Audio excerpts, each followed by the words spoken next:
TNA has signed a former WWE superstar again, and we're going to talk about that plus so much more. Don't forget, we're giving away this championship belt at 100,000 subscribers, so if you want a chance to win, go ahead and click subscribe today.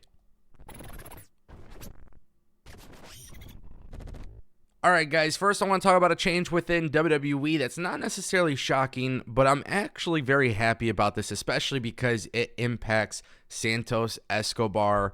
Guys, if you have been watching WWE, you may have noticed that Santos has turned heel. They're running a great storyline with him and the LWO. You got the baby faces. You got Carlito. You got the old Legado del Fantasma. You have Dragon Lee now in the mix. Rey Mysterio is obviously out with injury. There's a lot of stuff cooking within this particular storyline on SmackDown. But now there was a new interview with Santos Escobar speaking to the Wrestling with Freddie podcast. And basically, he was just kind of asked overall what's in store for him in 2024.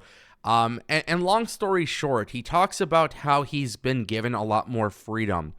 He says, I hope that I get that more.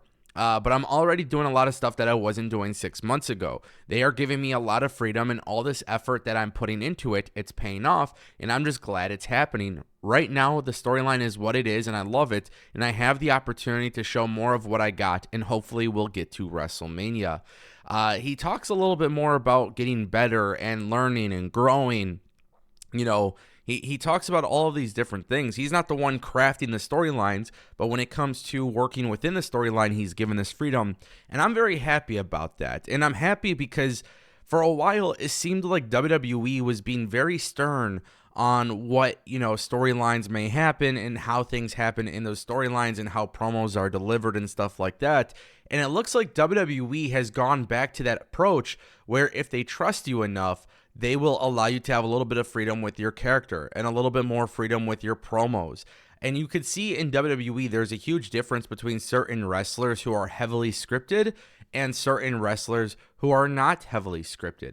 This is one of the things that I actually liked about AEW for pretty much this entire time is the fact that most people don't need a very big script. Now, that's not always a good thing, right? You got to be able to moderate and see what people are going to do ahead of time. But having this idea of what people are supposed to say is a lot better than giving them every single word to say on TV. So with Santos Escobar, you're noticing a very good heel character, but I think it's also coming across not forced at all, which has made it very enjoyable. And to be honest, I always thought Santos Escobar was a better heel until he came to SmackDown and was a babyface. I actually really enjoyed his babyface run.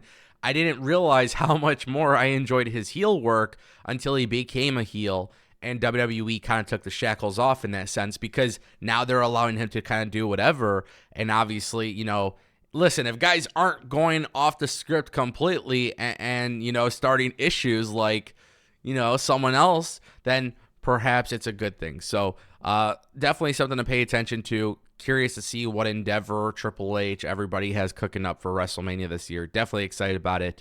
I want to talk a little bit about NXT. This is a new faction on television. Not necessarily new because we have seen them on TV for a while. Miles Bourne, Damon Kemp, Charlie Dempsey, and obviously Drew Gulak. But now WWE is finally giving them a name, and WWE actually intends to make money off of this faction, which I think is a great thing because WWE has filed for a new trademark as of yesterday, and it is the No Quarter Catch Club. Now, we know that is the name of the group because WWE just started using this name yesterday, but WWE has finally gone after doing this group. Like they're actually planning on using this faction as something more than just a group of people on TV, which that's kind of how it was before. We've seen them on TV a little bit here and there, but WWE hasn't done much with them. Now we're starting to see that warm up, and it obviously makes sense because WWE can profit off the intellectual property of the group itself. Now, it's an interesting name, No Quarter Catch Club. How did they get this name? I don't know. I think it's a cool name. I just don't know what the significance of it, Obviously, these guys all have that pure wrestling background.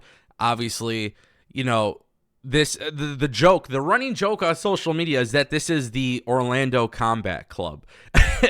And I swear, I'm not going to lie to you guys. I think that's funny because they are very much similar in a sense to the Blackpool Combat Club.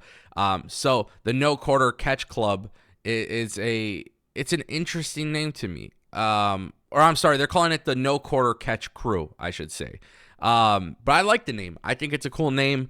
I think this is one of those things where hopefully WWE does more factions on NXT, because we have one with, obviously, we have one faction with Meta-4, and then obviously we have this group. I like factions. I think sometimes it's a good way to get people on TV. It's a good way from the younger talent to work with the veteran talent.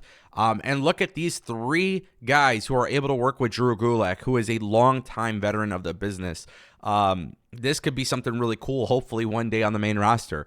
And I hope NXT continues with that approach where they are going to go after talent on the main roster with their factions. Because if you remember the Shield was in NXT, but the Shield never got called up as NXT, like a group that was formed in NXT. They formed on the main roster. And that was always a great debut because it was unexpected. But I would love to see a group from NXT also get called up because they were a group. And now, you know what I'm saying? We didn't get that with Undisputed Era. Obviously, that's why I'm mentioning it. Hopefully, this becomes a cool thing that WWE commits to, and I hope it works out well for them. And that brings us to our final topic of today's video, guys. A new signing, Kushida, is joining TNA Wrestling.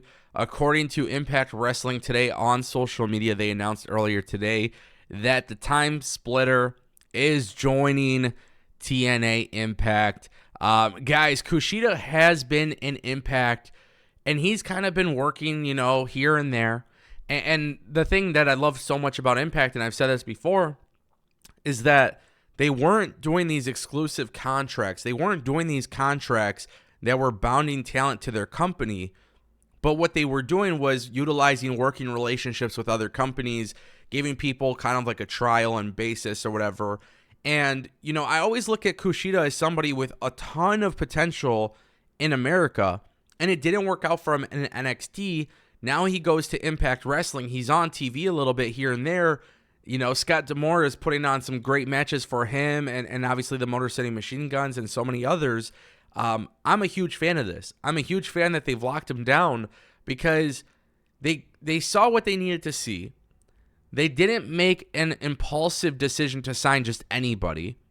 And now they have the opportunity to bring him in. So not only did they bring in Trent Seven, but now they brought in Kushida. And one very key point that I have to make here is if you sign a CM Punk, if you sign a Will Ospreay, if you sign an Okada for millions and millions of dollars, then it hurts your chances of signing some other talent. So there is a trade-off between that. Now, I'm not saying one is better than the other, but what I'm saying is this is the trade-off of not landing a Will Ospreay or CM Punk. This is the beauty that you can now achieve. You can sign a whole bunch of other talent who are key pieces to your roster. And I don't know, man, 2024 TNA, X Division, and you got Leon Slater from the UK independent scene who also signed with Impact.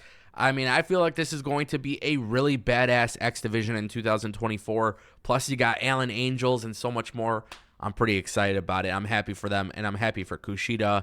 And I know somebody out there is going to be like, well, don't you hate when they sign too many former WWE stars? Look, man, if AEW exists and WWE exists, and AEW is signing a whole bunch of former WWE stars, there's not that big of a talent pool from the indies anymore. So you got to just keep that in mind. And obviously, TNA is the company that's trying to grow, and I think it's important that they also have a shot at some of these free agents as well. So don't forget that. There is a third player in town. I won't forget that. I hope you don't forget that. And I hope you don't forget we're giving away this championship belt once we hit 100,000 subscribers. So go ahead and click subscribe today for a chance to win.